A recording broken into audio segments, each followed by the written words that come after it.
ये लंगड़ियाली में स्कूल है दी नेशनल, तो ये प्रिंसिपल हैं अकील साहब, ये स्कूल चलाते हैं।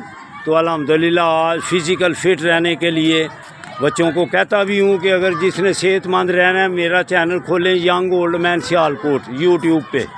तो अगर आप पार्क में आते हैं तो वर्जिशों के लिए भी आएँ, सेहतमंदाना अपने आप को रखें, बीमारियों से बच जाएंगे आप। तो वकील साहब इनको सबको कहना young old man Sialkot research करें, अल्लाह की मेहरबानी से फिर सब स्टाफ वालों की भी और बच्चों की भी सेहत सही रहेगी।